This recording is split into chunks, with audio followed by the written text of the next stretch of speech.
A once $140,000 BMW 740i, now picked up for less than $2,800. That is a terrifying 98% drop in value. The legendary luxury flagship has been reduced to a non-running paperweight with fried computers, a collapsed suspension, and a completely dead engine. Is this the ultimate cheap luxury flip? Or are we about to get absolutely destroyed by German engineering? Let's find out if we can save it.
The gamble paid off.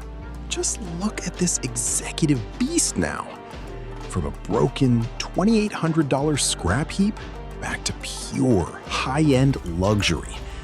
The electronics are fully alive, the active suspension is flawlessly dialed, and that engine runs smooth as silk. We brought a $140,000 Titan back from the dead. Hit that subscribe button, and we'll see you on the next build.